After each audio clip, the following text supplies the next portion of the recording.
हो गया है। हेलो एवरीवन, आप सभी का आज के क्लास में स्वागत है। प्यारे बच्चों, आप सब लोग कनेक्ट हो जाएं। और आज का हमारा जो टॉपिक है, जो चल रहा है एनसीईआरटी लाइन बाय लाइन, और उसमें हम लोग बायोमोलिक्यूल्स चैप्टर को कवर कर रहे हैं। और अब तक हम लोगों ने बायोमोलिक्यूल्स चैप्टर में, जो कि स्टेट 2025 एग्जाम के लिए और बीपीएससी टीआरई 4.0 एग्जाम के लिए बहुत ही अति महत्वपूर्ण एक एक कॉन्सेप्ट, एक एक लाइन, उसके लिए जो जरूरी है वो सब कुछ इसमें हो रहा है। तो अब तक हम लोगों ने बायोमोलिक्यूल्स चैप्टर में कार्बोहाइड्रेट कंप्लीट कवर कर लिया है, प्रोटीन भी कवर कर लिया है। तो आज का हमारा जो टॉपिक है वो आपके सामने है, और ये टॉपिक क्या है? एंजाइम। तो आज हम लोग इसमें कवर करेंगे एंजाइम्स को। तो बेसिकली हम लोगों ने प्रोटीन कवर कर लिया है और कार्बोहाइड्रेट कवर कर लिया। तो अब ये एंजाइम क्या होता है, इसको आपको समझना है कि एंजाइम्स जो होते हैं ये बेसिकली प्रोटीन नेचर के होते हैं, प्रोटीन के ही बने होते हैं। और यहाँ पे हम लोग एक बात बोलते हैं कि क्या कहा जाता है एंजाइम्स के बारे में? जितने भी एंजाइम्स हैं वो सभी के सभी क्या है? प्रोटीन होते हैं। जितने भी एंजाइम होते हैं वो प्रोटीन होते हैं, लेकिन सभी प्रोटीन एंजाइम नहीं होते हैं। ठीक है, तो यहाँ पे एक बात को आपको बिल्कुल यहाँ पे ध्यान रखना है कि सभी सभी एंजाइम एंजाइम क्या होते हैं? प्रोटीन होते हैं। सभी एंजाइम प्रोटीन होते हैं, लेकिन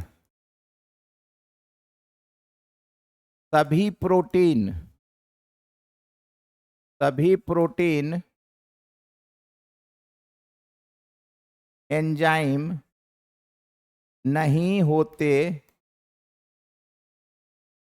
हैं। सभी एंजाइम क्या होता है? प्रोटीन होता है। ध्यान से समझिएगा, सभी एंजाइम प्रोटीन होता है, लेकिन सभी प्रोटीन एंजाइम नहीं होता है ना? इस बात को समझिएगा। जैसे इसमें दो तीन है कॉन्सेप्ट जो इस तरह से हम लोग बोलते हैं कि जैसे क्या बोले इसमें कि जितने भी एंजाइम है वो प्रोटीन होते हैं, सभी एंजाइम प्रोटीन होते हैं, लेकिन सभी प्रोटीन एंजाइम नहीं होते हैं। इसको आप ऐसे समझिए कि all Bihari are Indian, but all Indians are not Bihari. ये बात तो आपको समझ में आ रही होगी कि सभी बिहारी इंडियन हैं, लेकिन सभी इंडियन बिहारी नहीं हैं। ठीक है, तो इसको इसी तरीके से आप समझिए कि सभी एंजाइम प्रोटीन होते हैं, लेकिन सभी प्रोटीन एंजाइम नहीं होते। एक ये बात आपको समझनी है। दूसरी बात, ये एंजाइम जो होते हैं, ये क्या होता है बेसिकली? ये एंजाइम जो होते हैं, एंजाइम ये बेसिकली बायो कैटलिस्ट है। ये क्या है? Bio catalyst. हिंदी में इसको बोलते हैं जैव उत्प्रेरक। एंजाइम बायो कैटलिस्ट होते हैं। और ये क्या करता है? बायोकेमिकल रिएक्शन के रेट को बढ़ाता है। ये क्या करता है? बायोकेमिकल रिएक्शन के रेट को बढ़ाता है। कैटलिस्ट एक बायो कैटलिस्ट, सॉरी, एंजाइम एक बायो कैटलिस्ट होता है जो बायोकेमिकल रिएक्शन के रेट को क्या करता है? बढ़ाता है। ठीक है, तो इसको आपको इस तरीके से समझना है कि जितने भी आपके एंजाइम हैं वो सभी क्या हैं? बायो कैटलिस्ट हैं। इस बात को समझिए, है ना, कि एंजाइम क्या होता है? बायो कैटलिस्ट होता है। और ये क्या करता है? बायोकेमिकल रिएक्शन के रेट को बढ़ाता है। कैसे बढ़ाता है? एक्टिवेशन एनर्जी को घटा के रेट ऑफ बायोकेमिकल रिएक्शन बढ़ाता है। तो ये दो बातें आपको जाननी है। जो क्वेश्चन आपको यही पूछा जाता है कि बायोकैटलिस्ट क्या हो, सॉरी, एंजाइम क्या होते हैं, ये क्या बोलेंगे? ये बायोकैटलिस्ट होते हैं। ठीक है, क्लियर है यहां तक? तो यहाँ पे ये बातें हो गई। अब ये क्या होता है कि हमारे शरीर में या हमारे बॉडी के अंदर या हमारे सेल और टिश्यू के अंदर कई सारे केमिकल रिएक्शन होते हैं। बेसिकली हैं तो वो chemical reaction, but biological system या लिविंग सिस्टम के अंदर हो रहा है, इसीलिए इसको बायोकेमिकल रिएक्शन कहा जाता है। और बायोकेमिकल रिएक्शन को ये एंजाइम क्या करता है? उसके रेट को बढ़ाता है, उसको क्या करता है, कंट्रोल भी करता है, बट मेनली ये क्या करता है, रेट ऑफ रिएक्शन को बढ़ाता है। तो एंजाइम का मेटाबॉलिज्म में हमारे शरीर के अंदर जो बायोकेमिकल रिएक्शन होते हैं उसमें इसका एक बहुत बड़ा रोल होता है। तो अब आइए इसमें जीवधारियों में होने वाले विभिन्न रासायनिक अभिक्रियाओं में कोऑर्डिनेशन के कारण ही जीवन संभव है ना। मतलब कोई लिविंग सिस्टम है। ओहो, हेलो, हम क्लास ले।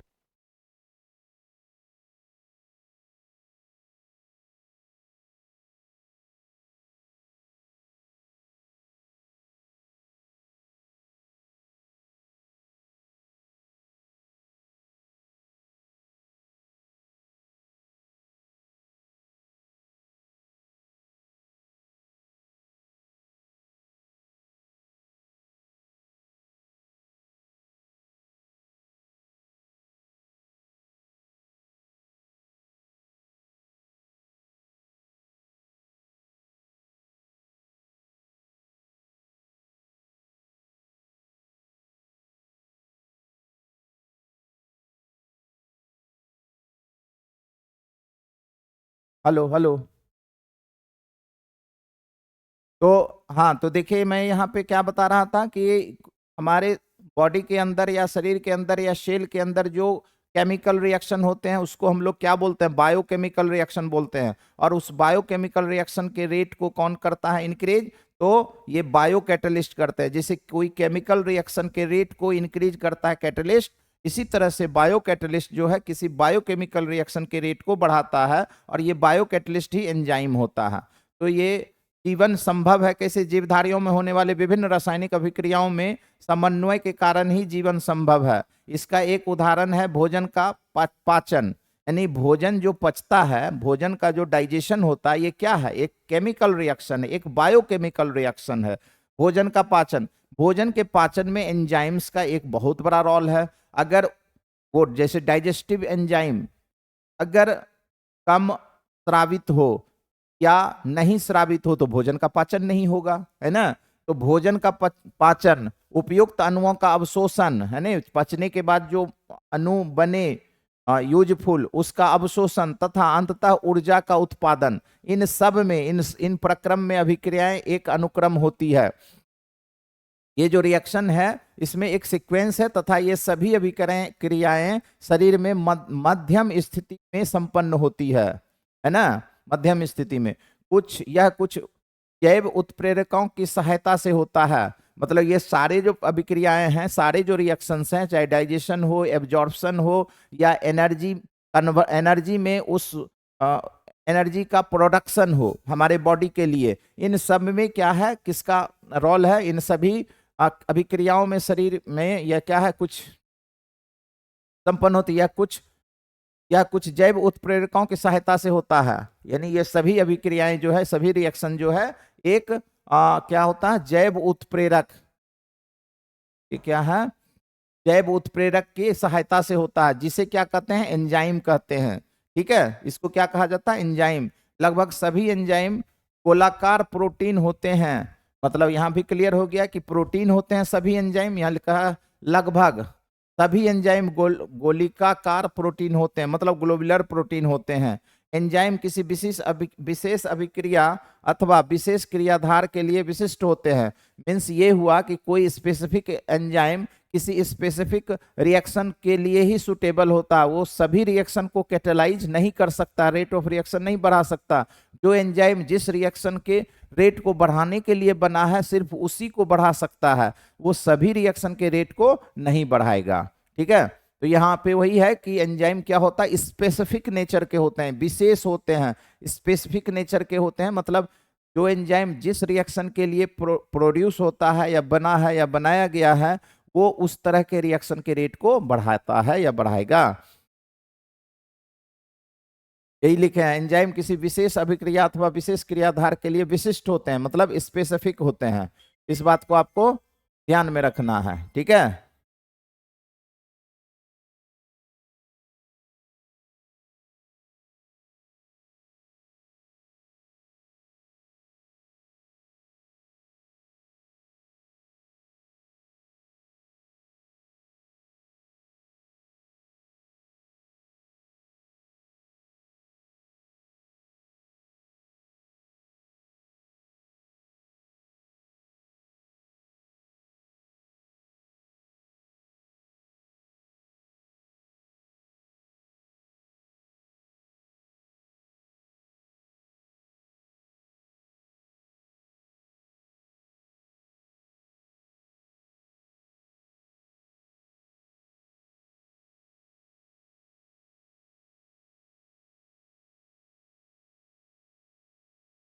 हेलो हेलो, ठीक है। तो अब आ जाइए यहाँ पे। तो ये क्या हो गया कि अब यहाँ पे देखिए, ये क्या होता है, विशिष्ट होते हैं। विशिष्ट का मतलब क्या हो गया, आप पता ही है, स्पेसिफिक होते हैं, ठीक है। इसका नामकरण सामान्यतः उस, अब देखिए विशिष्ट होता है, यानी एंजाइम्स क्या होता है, स्पेसिफिक होता है रिएक्शन के लिए। इसका नामकरण सामान्यतः उस यौगिक अथवा यौगिक के वर्ग पर आधारित होता है जिस पर ये कार्य करता है। मतलब एंजाइम का नेम जो है, जिस सबस्ट्रेट पे वो वर्क करता है उसके नेम से ही डेराइव होता है। उसके नेम में ही थोड़ा चेंज करके एंजाइम का नेम हम रखा जाता है या होता है। उदाहरण के लिए, जैसे एंजाइम का नाम माल्टेज है, देखिए एंजाइम जब भी होगा तो उसमें लगेगा एज, ASE, एज, है ना। जैसे माल्टोज क्या है, शुगर है। माल्टोज क्या है, शुगर है। C12H22O11, ये सबका स्ट्रक्चर मैंने आपको बताया था। ये ग्लूकोज प्लस ग्लूकोज का डाइसेक्राइड है। तो माल्टोज डाइसेक्राइड है, इस पे एक एंजाइम, ये एंजाइम लगता है, यानी इस पे वर्क करता है। और इस माल्टोज को कौन सा एंजाइम लगता है, इसको बोलते हैं माल्टेज। इस एंजाइम का नेम क्या है, माल्टेज है। ये है एंजाइम माल्टेज। और माल्टोज पे काम किया कौन, माल्टोज पे वर्क किया माल्टेज। और माल्टेज इसको कन्वर्ट कर देता है ग्लूकोज प्लस ग्लूकोज में। तो दो ग्लूकोज किया है, ये क्या है, ये है एंजाइम, ये है एंजाइम, ठीक है। तो कभी कभी एंजाइम का नाम उस अभिक्रिया के आधार पर भी दिया जाता है जिसमें इसका उपयोग होता है। उदाहरण, एंजाइम कभी कभी कभी इसके नाम पे होता है, कभी कभी अभिक्रिया के नाम पे भी होता है। जैसे एंजाइम एक क्रियाधार का ऑक्सीकरण उत्प्रेरित करता है। देखो कोई एंजाइम ऐसा है जो ऑक्सीकरण को क्यों प्रमोट करता है, बढ़ाता है, तथा साथ ही दूसरे क्रियाधार का अपचयन, मतलब एक का ऑक्सीडेशन करता है दूसरे का रिडक्शन करते हैं, तो इसको क्या बोलते हैं, ऑक्सीडो रिडक्टेज। देखिए यहाँ भी एज लगा हुआ है, क्या लगा हुआ है, एज जरूर लगेगा लास्ट में, ASE। तो कोई ऐसा सबस्टांस जिसके नेम के अंत में एज लगा हो, एज, तो उसको क्या बोलेंगे, एंजाइम। जैसे कि हो गया माल्टेज, माल्टेज। तो माल्टेज क्या हो गया, एज लगा हुआ है, तो ये क्या हो गया, एंजाइम हो गया। ये क्या हो गया, एंजाइम हो गया, ठीक है। ऑक्सीडेशन और रिडक्शन को के रेट को बढ़ाता है तो ऑक्सीडो रिडक्टेज नाम दिया जाता है। एंजाइम के नेम के अंत में एज, देखिए लिखा हुआ भी एज आता है, एज, ठीक है। तो ये आपका बेसिकली, इससे आपका क्वेश्चन क्या क्या बनेगा कि ये एक क्वेश्चन, ये सबसे ज्यादा ये क्वेश्चन पूछा जाता है कि एंजाइम होता क्या है, तो बायोकैटलिस्ट होता है। ये करता क्या है, तो रेट ऑफ रिएक्शन को बढ़ाता है। इसके नेम के लास्ट में, नेम के लास्ट में जो सफिक्स, इसको क्या बोलते हैं, सफिक्स बोलते हैं। नेम के लास्ट में प्रत्यय है, एज लगता है, ठीक है। तो ये सभी क्या है, एंजाइम्स हैं। अब नेक्स्ट पेज पे जाते हैं। अब वही है, इंग्लिश में उसी चीज को बताया गया है एंजाइम्स को। ये ग्लोबुलर प्रोटीन, देखिए यहाँ पे almost all enzymes are globular protein. Enzymes are very specific, देखिए enzymes are very specific for a particular reaction and for a particular substrate, and for a particular substrate, एक particular substrate के लिए भी है और पर्टिकुलर रिएक्शन के लिए भी। They are generally named after the compound or the class of compound upon which they work, ठीक है। अब आपका देखिए ये माल्टोज है, ये क्या है, ये माल्टोज है। माल्टोज क्या होता है, सुगर होता है। माल्टोज क्या होता है, सुगर होता है। और ये इसको कन्वर्ट कर दिया किसमें, ग्लूकोज प्लस ग्लूकोज में। और ये क्या है, ये है आपका एंजाइम। कैसे पता चला, तो यहां देखिए इसके नेम के अंत में क्या है, एज लगा है। अब माल्टोज पे जो वर्क करेगा उस एंजाइम का नेम हो जाएगा माल्टेज, ठीक है। अब रिएक्शन के नेचर पे भी है, ऑक्सीडो रिडक्टेज, क्या होता है, ऑक्सीडो रिडक्टेज। तो नेम के लास्ट में एज लगता है। तो एंजाइम के बारे में बस यही जानना है कि ये क्या होता है, बायो कैटालिस्ट। ये क्या होता है, बायो कैटालिस्ट, बायो कैटालिस्ट होता है। एंजाइम क्या होता है? बायोकैटलिस्ट होता है। ये रेट ऑफ रिएक्शन को बढ़ाता है। बायोकेमिकल बायोकेमिकल बायोकेमिकल रिएक्शन के रेट को बढ़ाता बढ़ाता है। ठीक है, तो ये हो गया। अब बढ़ते हैं नेक्स्ट पॉइंट, नेक्स्ट पेज पे। यहाँ तक क्लियर है? यहाँ तक क्लियर है? चलिए, कुछ बच्चे जुड़े भी हैं। प्रणाम गुरुदेव। लव कुश कुमार कनेक्ट हुए हैं एप्लीकेशन पे। चलिए, अच्छी बात है। इधर मैं क्लास एनसीईआरटी का नहीं ले पा रहा था, अभी इतना लोड मेरे पे आ गया है कि थोड़ा जो है परेशान हो गए हैं, है ना। कुछ बैच ले पा रहे हैं, कुछ बैच नहीं ले पा रहे हैं, और ये एस्टेट तक ये परेशानी बना हुआ रहेगा जब तक कि एग्जाम नहीं हो जाता है। ठीक है, तो थोड़ा मैनेज कीजिए। बट मेरी प्रयास है कि ज़्यादा से ज़्यादा चैप्टर हो, ज़्यादा से ज़्यादा क्वेश्चन हो, जिससे कि लवकुश और लवकुश जैसे जो दूसरे बच्चे हैं सबको ज़्यादा से ज़्यादा बेनिफिट हो, ज़्यादा से ज़्यादा मार्क्स वो लाएं और एस्टेट क्वालिफाई करें, और साथ ही साथ टीआरई को भी क्वालिफाई करें। ठीक है, तो ये आपका हो गया। चलिए, आप कनेक्टेड हैं, अच्छी बात है। लवकुश कुमार, अब आइए एंजाइम की क्रिया विधि। तो देखिए, एंजाइम कैसे वर्क करता है, enzyme mechanism of enzyme action. ये मैकेनिज्म क्या है? किसी अभिक्रिया की प्रगति के लिए एंजाइम की बहुत कम मात्रा की आवश्यकता होती है। मतलब एंजाइम का जो यूज है बहुत कम अमाउंट में। जैसे कैटलिस्ट क्या है? बहुत कम अमाउंट में कैटलिस्ट का यूज होता है। थोड़े से कैटलिस्ट एक बड़े से रिएक्शन को बहुत फास्ट करा देता है। तो एंजाइम भी वही है, बायो कैटलिस्ट है ना, जैव उत्प्रेरक है। तो ये क्या होता है कि बहुत अल्प मात्रा में, बहुत कम मात्रा में एंजाइम क्या करता है? रिएक्शन के रेट को बढ़ा देता है, बायोकेमिकल रिएक्शन के रेट को बढ़ाता है। तो इसकी बहुत कम मात्रा की आवश्यकता होती है।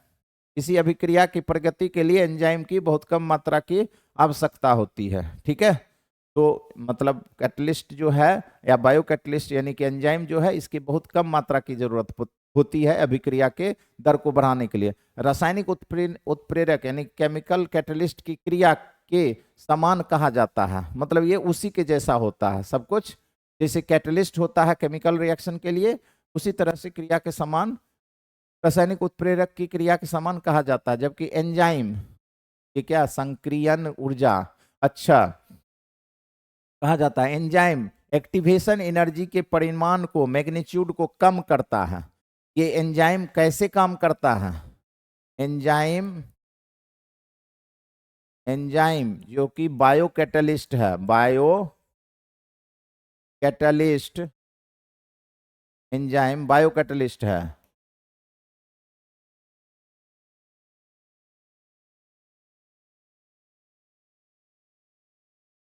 केमिकल कैटलिस्ट के एंजाइम बायो कैटलिस्ट, एंजाइम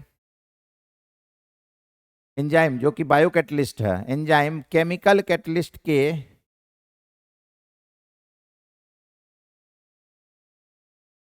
तरह ही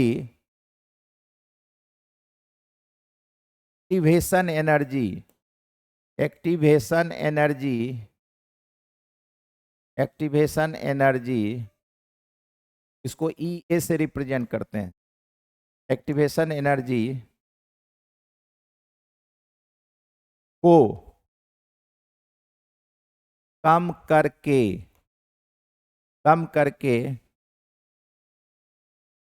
रेट ऑफ रिएक्शन को बढ़ाता है। अपवर्ड एरो मतलब बढ़ाता है। एंजाइम बायो कैटलिस्ट है, एंजाइम बायो कैटलिस्ट है, केमिकल कैटलिस्ट के तरह ही एक्टिवेशन एनर्जी को कम करके, एक्टिवेशन एनर्जी कम करता है जैसे कैटलिस्ट करता है, उसी तरह से बायो कैटलिस्ट यानी कि एंजाइम एक्टिवेशन एनर्जी, रिएक्शन के एक्टिवेशन एनर्जी को कम करता है और रेट ऑफ रिएक्शन बढ़ जाता है। तो ये यहाँ पे है, ये एंजाइम सक्रियन यानी एक्टिवेशन एनर्जी के परिमाण को कम कर देता है।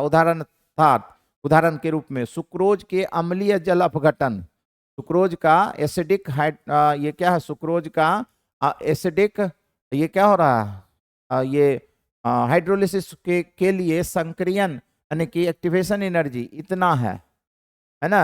मतलब सुक्रोज का जब एसिडिक हाइड्रोलिसिस किया तो एक्टिवेशन एनर्जी इतना है 6.22 किलो जूल पर मोल, जबकि सुक्रेज एंजाइम द्वारा, और जब आप इसको, ये एंजाइम है और ये आपका एसिड के कैटलिस्ट के प्रेजेंस में इतना है एक्टिवेशन एनर्जी, जब सुक्रेज एंजाइम द्वारा जल अपघटन होता है तो एक्टिवेशन एनर्जी इतना किलो जूल पर मोल होता है। तो देखिए कितना कम हो गया है ना, यहाँ 6.22 है, जबकि ये भी कैटलिस्ट के प्रेजेंस में हो रहा है, मतलब एसिड कैटलिस्ट के प्रेजेंस में हो रहा है। लेकिन जब यही सुक्रेज एंजाइम के थ्रू इस रिएक्शन को कराते हैं तो इसका एक्टिवेशन एनर्जी मात्र में 2.15 किलो जूल पर मोल रहता है और ये रिएक्शन के रेट को बढ़ा देता है। तो ये क्लियर हो गया कि एक कैटलिस्ट के जैसा ही एंजाइम एक्टिवेशन एनर्जी को कम करके रेट ऑफ रिएक्शन को बढ़ा देता है। ठीक है, तो ये आपका हो गया नेक्स्ट पॉइंट। अब बढ़ते हैं हम लोग,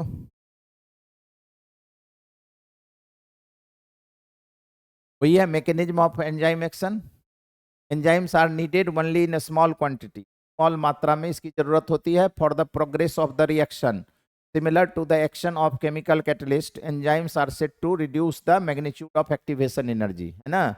enzymes are set to reduce the magnitude of activation energy.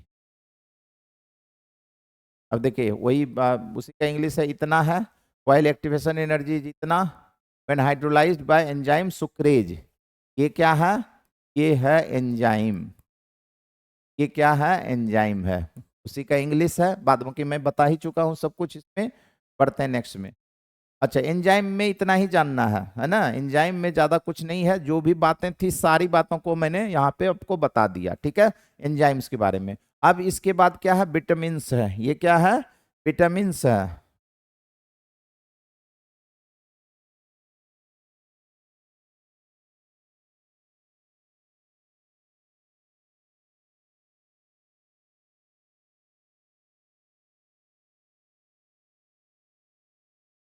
अच्छा,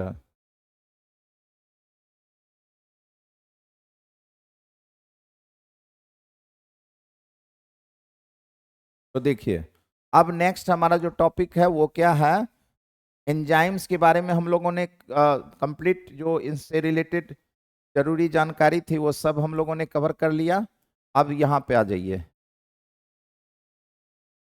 विटामिन्स ये हो चुका है। अब आइए विटामिन्स। अब देखिए ये विटामिन्स है, विटामिन्स। अब ये विटामिन्स जो होता है इससे एनर्जी नहीं मिलता है, इससे क्या होता है, एनर्जी शरीर को इससे बिल्कुल भी नहीं मिलता है। जबकि सबसे ज्यादा एनर्जी वसा से मिलता है, फैट से मिलता है, और उससे थोड़ा कम अमाउंट एनर्जी कार्बोहाइड्रेट में। लेकिन सबसे जो ज्यादा यूज होता है वो कार्बोहाइड्रेट होता है एनर्जी के लिए, है ना। सबसे ज्यादा मात्रा में यूज होता है कार्बोहाइड्रेट एनर्जी के लिए, लेकिन सबसे ज्यादा एनर्जी मिलता है फैट से, और सेकेंड नंबर पे कार्बोहाइड्रेट, थर्ड नंबर पे प्रोटीन। ठीक है, तो इस तरीके से एनर्जी इस फूड इंग्रेडिएंट से, फूड के कॉन्स्टिट्यूएंट से कितना और क्या कितना मात्रा में मिलता है वो मैंने आपको बताया। लेकिन विटामिन्स एक ऐसा सब्सटेंस है या केमिकल स्पीसीज है जिससे हमें एनर्जी तो नहीं मिलती, इसका भी यानी विटामिन्स का भी बहुत स्मॉल क्वांटिटी हमारे शरीर को के ग्रोथ के लिए, मेटाबॉलिक रिएक्शन को अच्छे तरीके से होने के लिए स्मॉल अमाउंट में विटामिन्स की जरूरत होती है। इससे एनर्जी हमें नहीं मिलता है हमारे शरीर को, लेकिन इसका होना बहुत जरूरी है। अगर इनकी कमी हो जाएगी या ये अधिक हो जाएंगे, दोनों केस में हमारा शरीर क्या होगा, बीमार हो जाएगा। ठीक है, तो ये देखिए विटामिन्स, हिंदी में पहले आ जाइए। ऐसा देखा गया है कि हमारे भोजन में कुछ कार्बनिक यौगिक यानी ऑर्गेनिक कंपाउंड की आवश्यकता सूक्ष्म मात्रा में होती है। यही मैंने बताया, सूक्ष्म मात्रा मतलब यहाँ पे समझिएगा, हमारे भोजन में कुछ कार्बनिक यौगिक की आवश्यकता सूक्ष्म मात्रा में होती है ना। परंतु उसकी कमी के कारण विशेष रोग हो जाते हैं।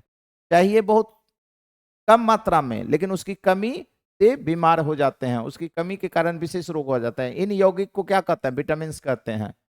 अधिकांश विटामिन का संश्लेषण हमारे शरीर द्वारा नहीं किया जा सकता, लेकिन पौधे लगभग सभी विटामिन का संश्लेषण कर सकते हैं। हमारा शरीर विटामिन नहीं बना पाता है, लेकिन पौधे विटामिन का सिंथेसिस करते हैं, है ना। पौधे हम लोगों से ज्यादा महान है, बिल्कुल, है ना। पौधे का जो बॉडी है या पौधे का जो शरीर है और उनकी जो बनावट है और उनमें जो स्पेशल प्रॉपर्टीज है, वो हमारे आपके शरीर या किसी दूसरे एनिमल के शरीर से ज्यादा एफिशिएंट है ना।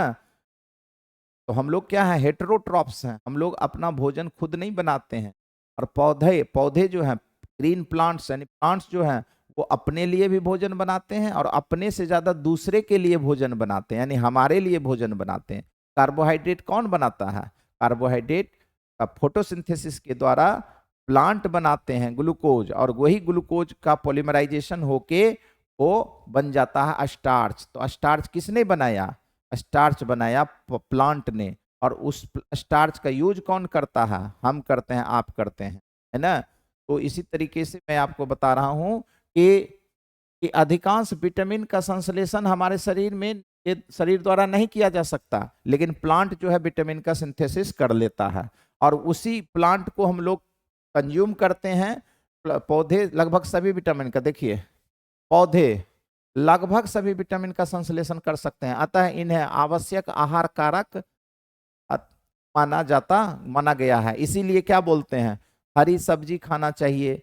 हरी पत्तेदार साग सब्जी खाने से, फल फ्रूट यानी फ्रूट खाने से क्या होता है, हमारे शरीर में विटामिन उस फ्रूट से, उस ग्रीन वेजिटेबल से, ग्रीन लीफी वेजिटेबल से हमारे शरीर को क्या मिलता है? विटामिन मिलता है। आज के समय में कई बच्चे जो है ग्रीन वेजिटेबल खाना नहीं चाहते हैं या नहीं खाते हैं, नहीं पसंद करते हैं। पसंद अलग बात है, लेकिन हमारे शरीर का नीड एक अलग बात है। हमारे शरीर को ग्रीन वेजिटेबल की और हरे पत्तेदार सब्जी की और वेजिटेबल के और फ्रूट की आवश्यकता है, और बिल्कुल 100% जरूरत है उसकी। इसलिए हमें ग्रीन वेजिटेबल्स और फ्रूट जरूर जो है खानी चाहिए। आपको पसंद है तो अच्छी बात है, नहीं पसंद है तो भी आप इसे खाया करें, ठीक है। क्योंकि इससे हमें क्या मिलता है? विटामिन मिलता है, हमारे शरीर के लिए अति आवश्यक विटामिन, और साथ ही साथ हमारे शरीर के लिए आवश्यक मिनरल्स भी मिलते हैं, ठीक है। लगभग सभी विटामिन का संश्लेषण कर सकते हैं, अतः इसे आवश्यक आहार कारक माना गया है। यद्यपि आहार नली के बैक्टीरिया, अब देखिए यहाँ पे ध्यान से समझिएगा, हमारे जो डाइजेस्टिव सिस्टम है इसमें कुछ फ्रेंड बैक्टीरिया होते हैं। आहार नली में बैक्टीरिया हमारे लिए आवश्यक कुछ विटामिन को उत्पन्न कर सकते हैं। हमारे डाइजेस्टिव सिस्टम में, स्टमक में और भी डाइजेस्टिव सिस्टम के अदर पार्ट्स में कुछ बैक्टीरिया होते हैं जो हमारे लिए विटामिन का सिंथेसिस करते हैं, ठीक है। सामान्यतः हमारे आहार में सभी विटामिन उपलब्ध रहते हैं, है ना। सभी विटामिन फूड में उपलब्ध होता है। विभिन्न विटामिन भिन्न श्रेणियों से संबंधित होते हैं, अतः इन्हें संरचना के आधार पर परिभाषित करना कठिन है। इन्हें सामान्यतः इस प्रकार विचारित किया जाता है, यह विशिष्ट जैविक क्रियाओं के संपन्न होने के लिए हमारे आहार में आवश्यक वे कार्बनिक पदार्थ हैं। मतलब क्या हुआ? ये विशिष्ट जैविक क्रियाओं के संपन्न होने के लिए हमारे आहार में आवश्यक वे कार्बनिक पदार्थ हैं जिनसे जीव की इष्टतम वृद्धि एवं स्वास्थ्य का सामान्य रखरखाव होता है। ये बेसिकली इसका डिफिनेशन हुआ, मतलब उसके बारे में सारी बातें हुई। ये विशिष्ट जैविक क्रियाओं के संपन्न होने के लिए, मतलब स्पेशल टाइप के बायोलॉजिकल रिएक्शन को संपन्न कराने के लिए हमारे शरीर में आवश्यक वे कार्बनिक पदार्थ हैं, ऑर्गेनिक कंपाउंड है, जिनसे जीव की वृद्धि मतलब ग्रोथ होता है और उसका हेल्थ और सामान्य जनरल जो आपका क्या होता है, रख रखाव होता है, उसको क्या बोलते हैं? विटामिन बोलते हैं। अब विटामिन होता क्या, कौन कौन सा टाइप होता है? Vitamin A, B, C, D, है ना। Vitamin A, B, C, D, और होता है विटामिन अक्षरों के द्वारा निर्दिष्ट किया जाता है। इसमें से को पुनः उपवर्गों में बांटा गया है। जैसे बी जो होता है, B1 होता है, B2 होता है, B5 होता है, B6 होता है, B12 होता है, तो उसको बोला जाता है बी कॉम्प्लेक्स, है ना। बी के अलग अलग टाइप हैं, B1, B2, B4, sorry B1, B2, B5, B12, B9, इस तरह से ये विटामिन है। लेकिन विटामिन ए है, सी है, डी है और के है, ये एक ही तरह के होते हैं। तो इस तरीके से जो है विटामिन क्या होता है ये यहाँ क्लियर हुआ। और ये जो है यहाँ पे आपको ये बात ध्यान देना है, इसका सूक्ष्म मात्रा की जरूरत होती है। ऐसा नहीं कि बहुत सारे विटामिन की जरूरत है, थोड़ा मात्रा होना जरूरी है, थोड़ा होना भी जरूरी है और नहीं होने से परेशानी है। It has been observed that certain organic compounds are required in a small amount in our diet, but their deficiency causes disease. These compounds are these. These compounds are called vitamins. Most of the vitamin cannot be synthesized in our body. कोई चीज है यहाँ पे देखिए, यहाँ definition, organic compounds required in the diet in a small amount. Organic compounds required in the diet in a small amount to be perform specific biological function for normal maintenance of the optimal growth. ये इसका definition हुआ, ठीक है। But definition से वैसा कुछ नहीं होता है, क्वेश्चन आते हैं। आइए अब वही विटामिन जो है आपका, विटामिन क्या क्या है, विटामिन ये है आपका, ए है, ई है, डी है और के है। और यहाँ क्या है, B1, B2, B5, B6, B9 और B12, इस तरह से है। इसको बोलते हैं विटामिन बी कॉम्प्लेक्स, इसको बोला जाता है। इसको क्या बोलते हैं, विटामिन बी कॉम्प्लेक्स, इसको विटामिन बी कॉम्प्लेक्स कहते हैं, ठीक है।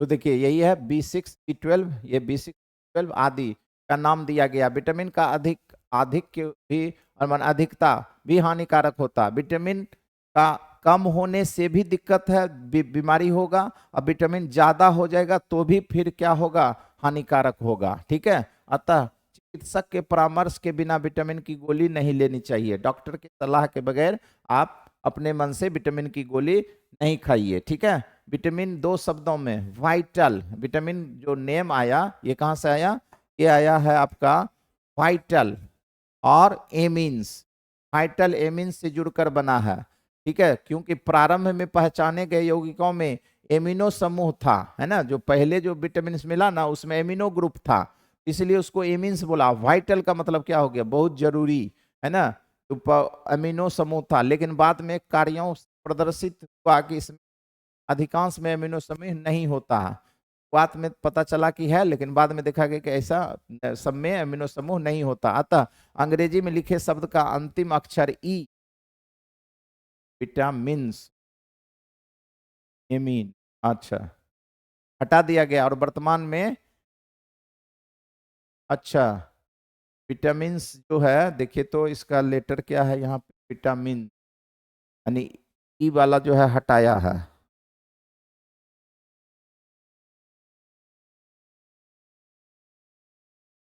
हाँ देखिए तो ई शब्द, ई को हटा दिया गया, अंग्रेजी में लिखे शब्द का अंतिम अक्षर ई हटा दिया गया। और वर्तमान में विटामिन को जो हम लोग लिखते हैं वो बेसिकली इस तरीके से लिखते हैं, विटामिन, है ना, ये होता है विटामिन, विटामिन, या प्लूरल में लिखिएगा तो एस लगा दीजिएगा, यहाँ पे ई नहीं लिखना है। ई अगर लिखेंगे तो AMINE हो जाएगा, एमिन होगा। लेकिन बाद में क्या देखा गया कि विटामिन जरूरी नहीं कि एमिन प्रेजेंट हो, शब्द का उपयोग किया जाता है। क्लियर है यहाँ तक। अब आप देखिए नेक्स्ट पॉइंट पेज पे जाते हैं। अब ये विटामिन जो होते हैं दो तरह का होता है, एक होता है वाटर सोल्यूबल, एक होता है वाटर इनसोल्यूबल। अब विटामिन का वर्गीकरण ये क्या है, उन्होंने हिंदी ही दे दिया है।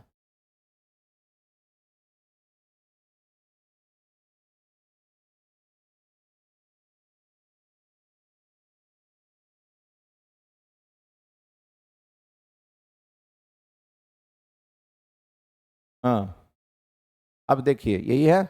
अब क्या, विटामिन का वर्गीकरण, classification of vitamin.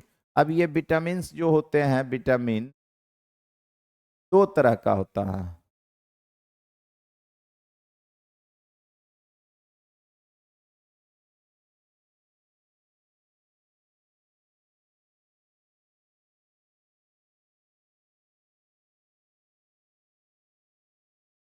Water soluble मतलब जल में घुलनशील,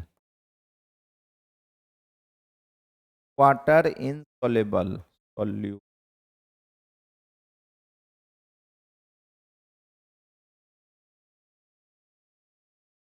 जो वाटर इनसोल्युबल है वो है फैट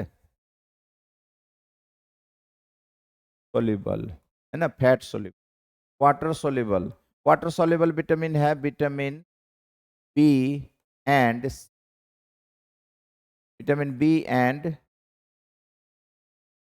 सी। विटामिन बी और विटामिन सी याद रखिएगा, बी सी, बी सी ये क्या है, वाटर सोल्युबल है। और इसको छोड़ के जितना भी विटामिन है ये सभी क्या है, फैट सोल्युबल है। ये क्या है, फैट सोल्युबल है। फैट सोल्युबल कौन है, ए है, और क्या है, डी है, ई है, ए है। ये सभी विटामिन क्या है, आपका जो है फैट सोल्युबल है। नहीं, विटामिन का दो तरह का विटामिन हुआ, एक जल में घुलनशील, एक जल में अघुलनशील लेकिन फैट में घुलनशील, वसा में घुलनशील। तो ये दोनों विटामिन जो है ये क्या है, फैट में, ये दोनों विटामिन फैट में नहीं घुलता है, किस में घुलता है, पानी में घुल जाता है, विटामिन बी और विटामिन सी। तो देखिए जल और वसा में विलेयता के आधार पर विटामिन को दो समूह में वर्गीकृत किया गया है। वसा विलेय विटामिन, वसा में कौन कौन घुलता है, ये ए डी ई के। देखिए इस वर्ग में उन विटामिन को रखा गया जो वसा या तेल में विलेय होता है परंतु जल में अविलेय। ये फैट सोल्यूबल है, और ये क्या, फैट सोल्यूबल है, वाटर में इंसोल्यूबल है। ये विटामिन ए डी के, देखिए ए डी ई के है, ये कहाँ मिलता है, यकृत में। कहाँ मिलता है, यकृत। यकृत क्या हुआ, लीवर, है ना, ये क्या हो गया, लीवर हो गया। तथा एडिपोज टिश्यू, वसा संग्रहित करने वाला, है ना, ऊतक में संग्रहित होता है ना। कहाँ कहाँ होता है ये, ए डी ई के, ये होता है एडिपोज टिश्यू में और होता है या लीवर में। अब जल में जो घुलनशील विटामिन है, बी वर्ग के विटामिन तथा विटामिन सी जल में विलेय होते हैं, अतः इन्हें एक साथ इस वर्ग में रखा गया है। जल में विलेय विटामिन की पूर्ति हमारे शरीर में नियमित रूप से होनी चाहिए। तो जल में विलेय विटामिन है, यानी विटामिन बी और विटामिन सी, जल में विलेय विटामिन की पूर्ति हमारे शरीर में नियमित रूप से होनी चाहिए, होनी चाहिए। क्योंकि यह जो है बॉडी के अंदर स्टोर नहीं होता है, क्योंकि यह आसानी से मूत्र के साथ उत्सर्जित हो जाते हैं। विटामिन सी और विटामिन सी और विटामिन बी ये यूरिन के द्वारा हमारे शरीर से बाहर आ जाते हैं, ठीक है। तो आसानी से मूत्र के साथ उत्सर्जित हो जाते हैं, तथा इन्हें हमारे शरीर में विटामिन बी 12 के अतिरिक्त संचित नहीं किया जा सकता है। यानी कि विटामिन बी 12 को आप संचित कर सकते हैं, ये संचित होता है हमारे शरीर में। विटामिन बी 12 को छोड़ के जितने भी विटामिन का कॉम्प्लेक्स है, vitamin B 1, B 2, B 5, B 6, B 9, ये सभी के सभी ये क्या होते हैं, हमारे बॉडी में स्टोर नहीं होते हैं। और विटामिन सी भी स्टोर नहीं होते हैं क्योंकि ये आसानी से मूत्र के साथ उत्सर्जित हो जाते हैं, तथा इन्हें हमारे शरीर में विटामिन बी के अतिरिक्त संचित नहीं किया जा सकता है। यानी विटामिन सी और विटामिन बी हमारे बॉडी में स्टोर नहीं होता है। कुछ प्रमुख विटामिन और उसके स्रोत तथा उसकी कमी के कारण उत्पन्न होने वाले रोगों की सारणी 10 पॉइंट इतने में दर्शाया गया है, देख लेते हैं। यहाँ तक क्लियर है, वही है, fat soluble vitamin, water soluble vitamin, है ना। विटामिन बी 12 ये एक ऐसा विटामिन है, ये एक ऐसा विटामिन है में हम जो हमारे बॉडी के अंदर क्या होता है, स्टोर होता है। बाद में कि बी के सभी और सी हमारे बॉडी में स्टोर नहीं होता। Some important vitamin and their source, यही है फैट सोल्युबल। फैट सोल्युबल क्या होगा, ए डी ई के, ये फैट सोल्यूबल है। और वाटर सोल्यूबल क्या है? विटामिन बी एंड विटामिन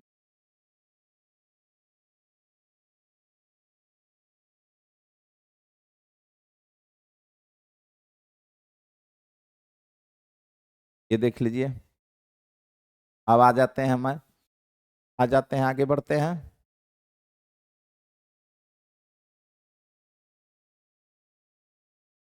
अब देखिए,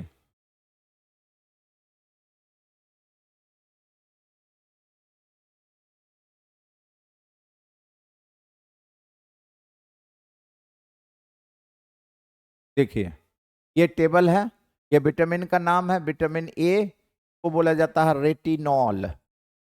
रासायनिक नेम क्या है? रेटिनॉल, विटामिन ए का।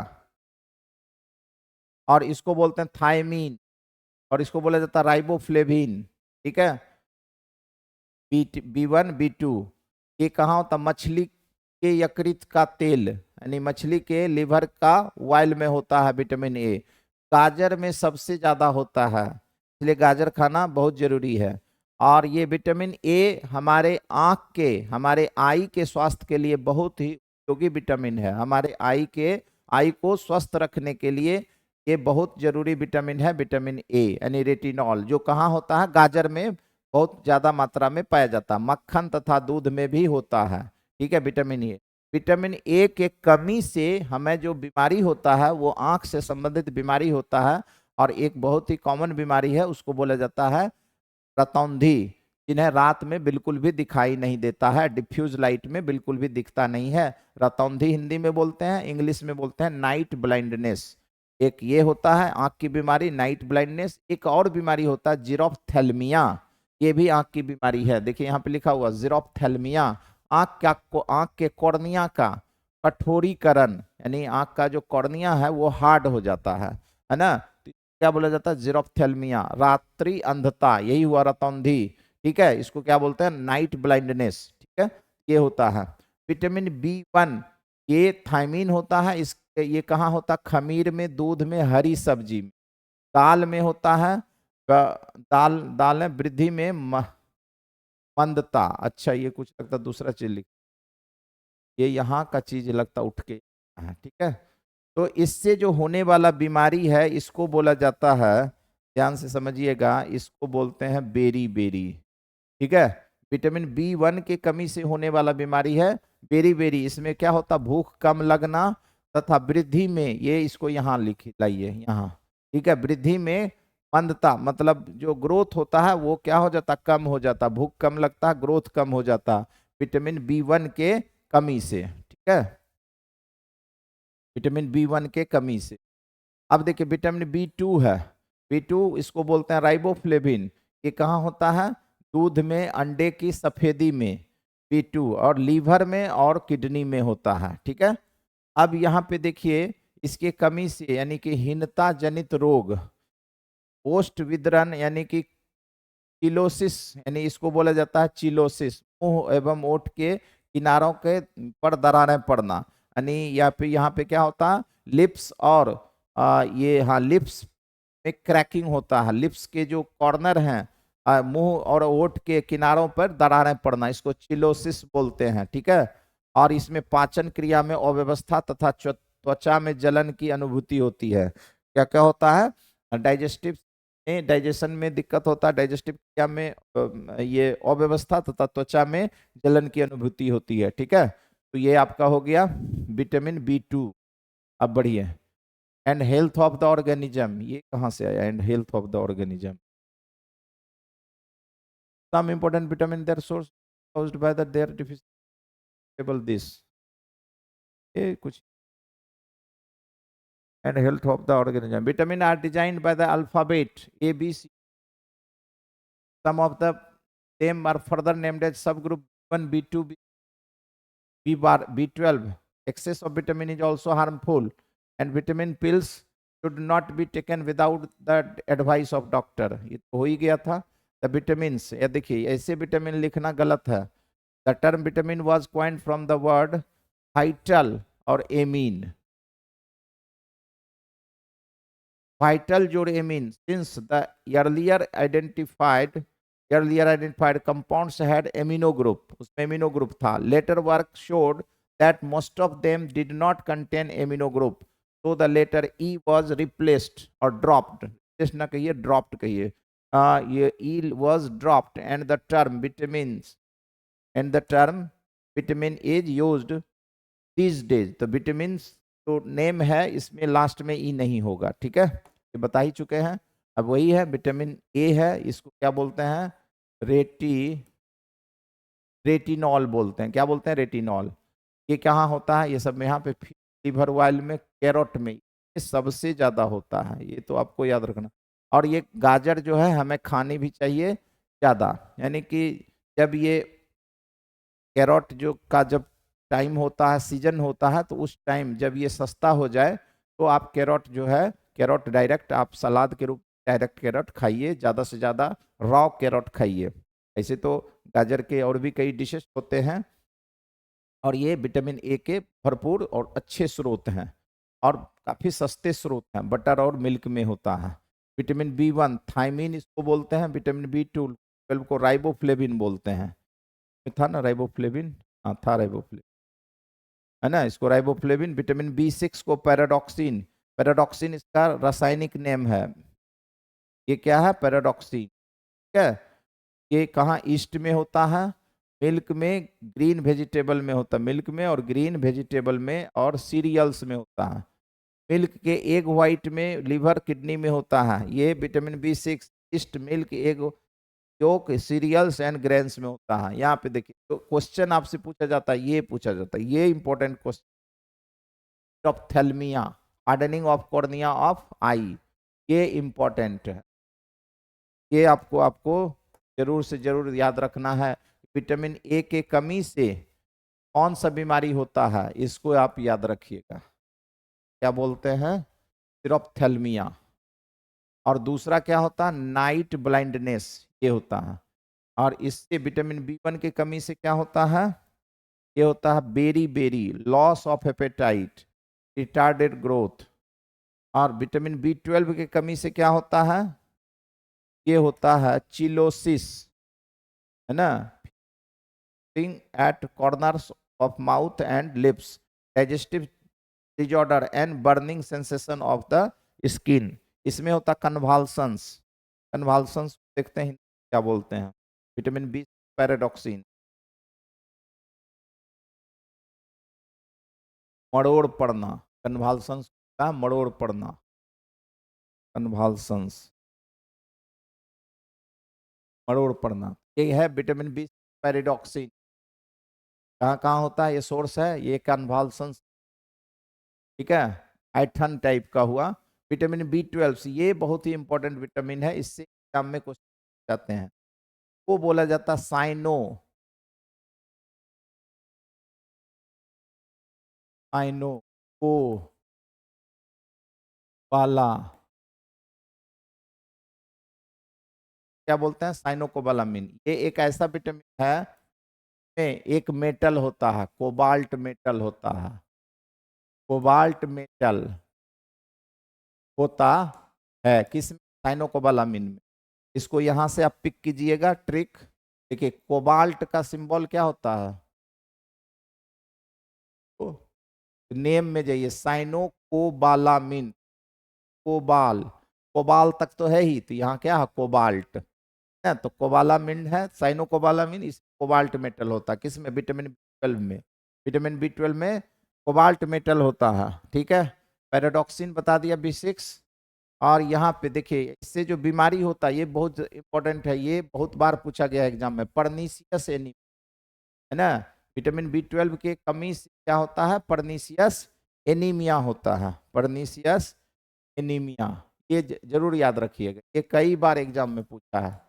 Pernicious anaemia. ठीक है. प्रनाशी रक्तअल्पता, आरबीसी हीमोग्लोबिन की कमी, कमी से, यानी कि विटामिन B12 की कमी से आरबीसी में कमी हो जाता है. विटामिन C को बोला जाता है एस्कॉर्बिक, एस्कॉर्बिक अम्ल या एसिड. विटामिन C लिखा भी है, एस्कॉर्बिक अम्ल. ये किसी भी नींबू या नींबू जैसे फल में होता है, जैसे नींबू में, फिर संतरे में, मौसमी में, है ना। और बड़ा वाला जो नींबू होता है, इतना बड़ा साइज का होता है, और वो भी नींबू ही है एक तरह का, है ना। कोई भी साइट्रस फ्रूट में विटामिन सी होता है।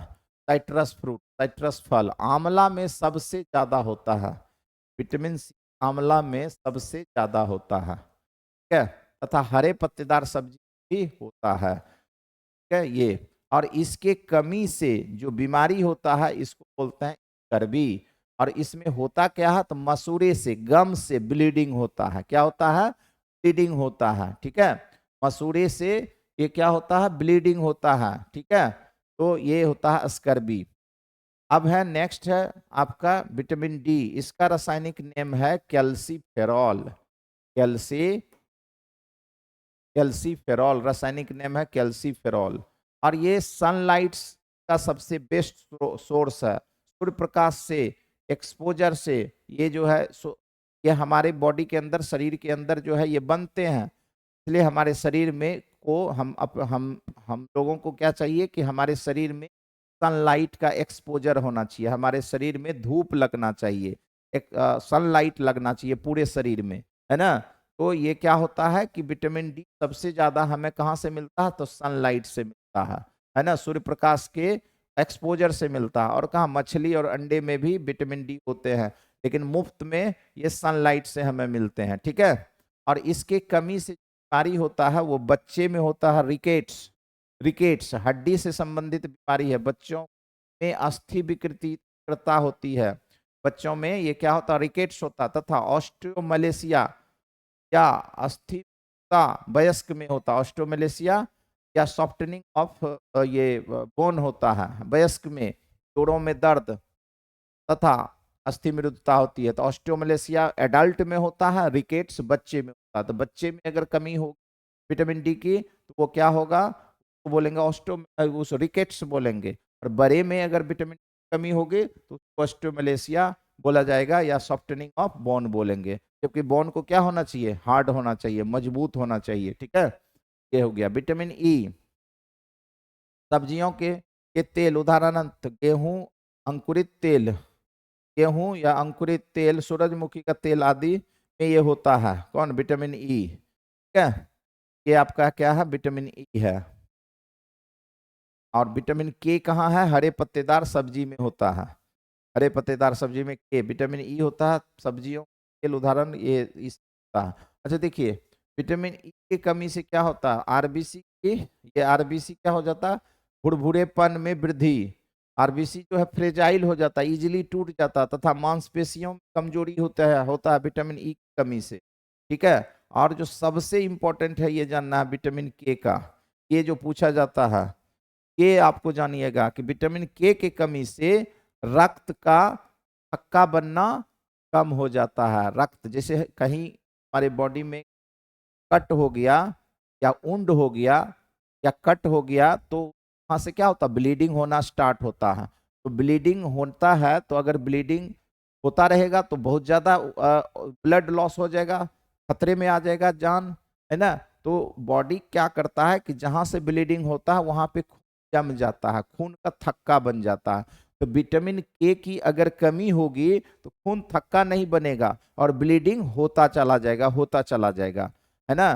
तो खून के थक्का बनने के लिए जो विटामिन जरूरी है वो है विटामिन के। यहाँ पे देखिए, इसकी कमी से रक्त के थक्का जमने की समय में वृद्धि हो जाता है ना। तुरंत थक्का नहीं बनेगा, बहुत देर से थक्का बनेगा, यानी कि ब्लड क्लॉटिंग का रेट को ये क्या कर देता है, बढ़ा देता है, ठीक है। ये चीज आपको जानिएगा, ये आपको पूछा जाता है एग्जाम में, कई बार पूछा गया है,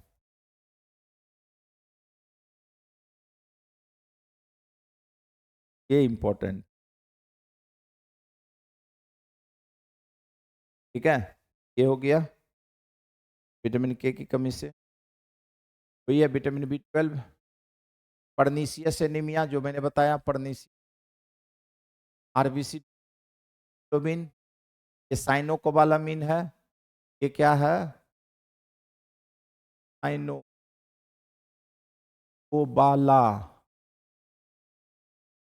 साइनोकोबालामिन, है ना। ये क्या है, साइनोकोबालामिन।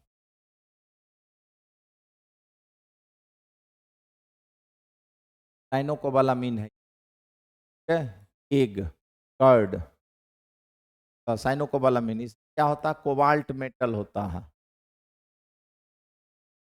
कोबाल्ट मेटल होता है विटामिन B12 में। विटामिन सी और भी के सी, कैल्सीफेरॉल, कैल्सीफेरॉल,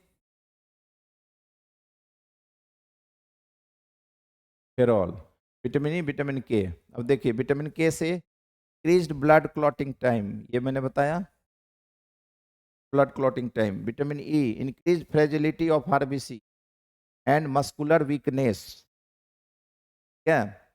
और विटामिन डी की कमी से रिकेट्स, बच्चे में rickets, bone deformity, osteomalacia, soft bones and joint pain in adult, adult में। स्कर्वी होता है किसमें, विटामिन डी की कमी से। ब्लीडिंग गम्स, क्या होता है, गम से यानी ब्लीडिंग होता है, तो ये डिफिशियंसी है और ये इसके रासायनिक नेम है, केमिकल नेम है, ठीक है। ये आपका हो गया। अब इसके बाद क्या, विटामिन भी हो गया। अब इसमें क्या बचा है, अब बचा है न्यूक्लिक अम्ल। ये क्या है, न्यूक्लिक अम्ल है, थोड़ा देख लेते हैं।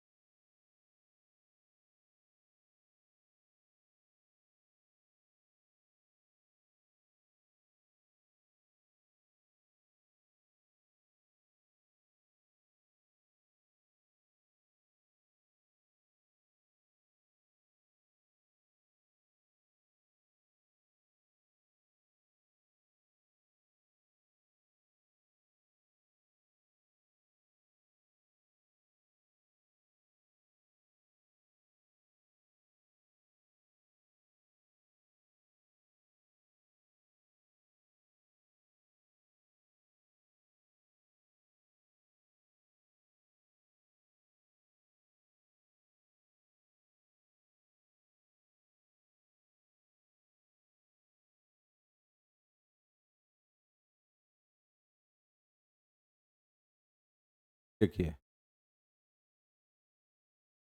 अब इसके बाद है हमारा एक अम्ल, ठीक है।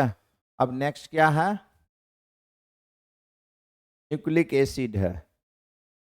तो नेक्स्ट टॉपिक है हमारा न्यूक्लिक एसिड, मीन्स जो है ये को बोलते हैं न्यूक्लिक अम्ल या न्यूक्लिक एसिड बोलते हैं। तो न्यूक्लिक एसिड जो है ये बेसिकली क्या है, न्यूक्लिक एसिड, ये न्यूक्लिक एसिड जो होते हैं ये क्या है, ये ये दो तरह के होते हैं। ये भी, ये क्या है, नेचुरल पॉलीमर क्या, ये है नेचुरल पॉलीमर है,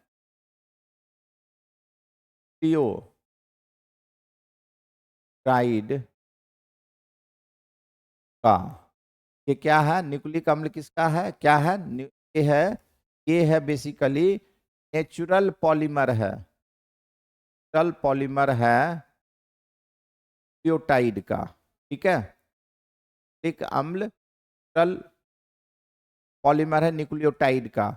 अब ये न्यूक्लिक एसिड जो होते हैं, न्यूक्लिक एसिड ये दो तरह के होते हैं। ये होता है डीएनए और दूसरा होता है आरएनए। अब इसके जो फुल फॉर्म है इसको देखिए, ये है deoxy oxy ribo nucleic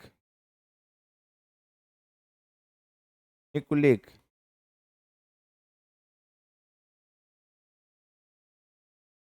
acid का आपका शॉर्ट फॉर्म क्या हो गया, देखिए तो DNA, deoxy ribo nucleic acid. और यहाँ है आपका, ये है RNA, इसका क्या हो जाएगा, राइबो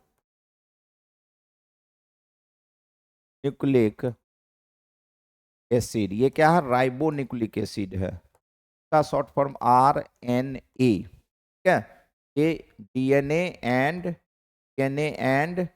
RNA, ठीक है। तो न्यूक्लिक एसिड बेसिकली दो तरह का होता है, DNA होता है और RNA होता है। और ये बेसिकली है क्या, ये जो बेसिकली है ये न्यूक्लियोटाइड का नेचुरल पॉलीमर है, प्राकृतिक बहुलक है न्यूक्लियोटाइड का। आई थिंक यहाँ तक क्लियर है। और ये जो होते हैं सेल के अंदर सामान्यतः नाभिक में नहीं, केंद्रक में, नाभिक नहीं केंद्रक, सेल के अंदर केंद्रक में पाए जाते हैं, न्यूक्लियस में पाए जाते हैं। और मोस्टली ये क्रोमोजोम के अंदर यानी क्रोमोजोम में होते हैं, ठीक है, डीएनए, स्पेशली डीएनए और आरएनए भी, ठीक है। यहाँ पे देखिए प्रत्येक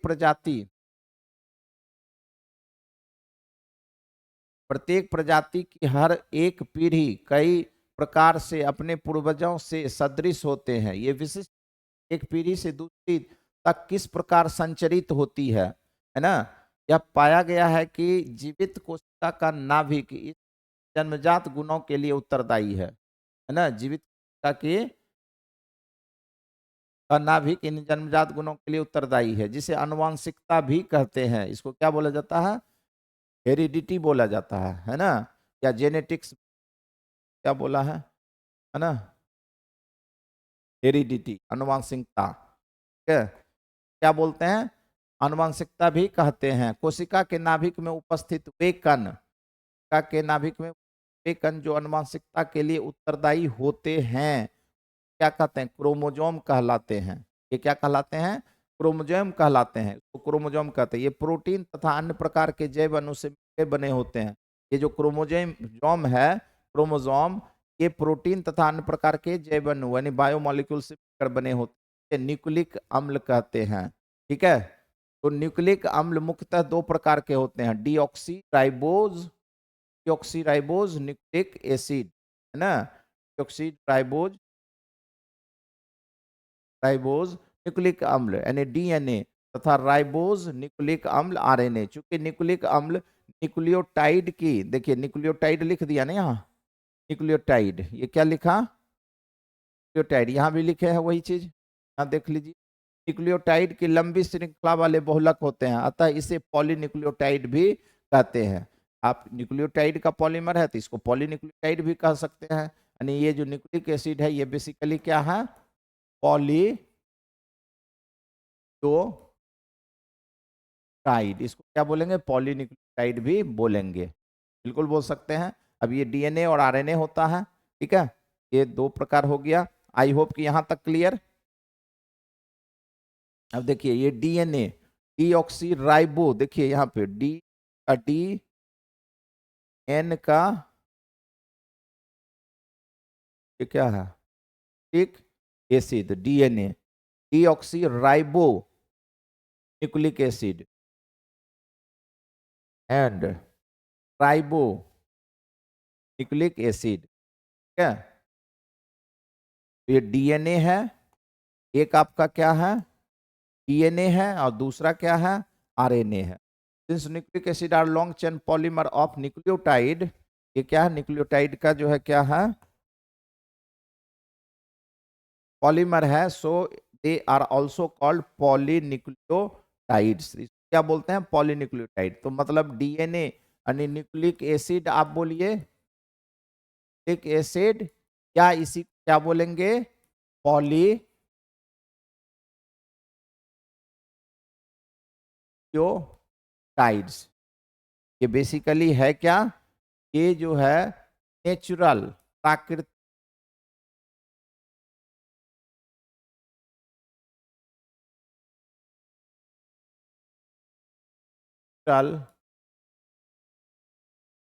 पॉलीमर है। ये क्या है? प्राकृतिक पॉलीमर है न्यूक्लिक एसिड। और ये तो बताया है कि ये डीएनए होता है और आरएनए होता है। मुख्य रूप से ये दो प्रकार के होते हैं। ये दो प्रकार के हैं, एक है आपका डीएनए, दूसरा है आपका आरएनए, डीएनए और आरएनए। तो इस तरीके से जो है ये आपका हो गया। अब ये पेज हम लोगों ने इसमें जो भी कॉन्सेप्ट था सभी को हम लोगों ने कवर किया। अब देखिए न्यूक्लिक अम्ल का रासायनिक संघटक यानी chemical composition of nucleic acid, chemical composition of nucleic acid. अब इसका थोड़ा डिटेल है। तो 8 बज गया है। अब इसको हम लोग नेक्स्ट क्लास में करेंगे। नाउ इन नेक्स्ट क्लास में करेंगे हम लोग केमिकल कंपोजिशन ऑफ कल कंपोजिशन ऑफ न्यूक्लिक एसिड, ये नेक्स्ट क्लास में अब हम लोग कवर करेंगे। ठीक है, आई होप कि यहां तक आपका क्लियर है। यहां तक हम लोग बायोमोलिक्यूल्स में लगभग हम लोग कर चुके हैं, ज्यादा से ज्यादा पार्ट कर ही चुके हैं ऑलमोस्ट। अब थोड़ा इसमें बस न्यूक्लिक एसिड में डीएनए आरएनए और हार्मोन्स, हार्मोन्स में ज्यादा कुछ है नहीं, मतलब ये लास्ट टॉपिक है।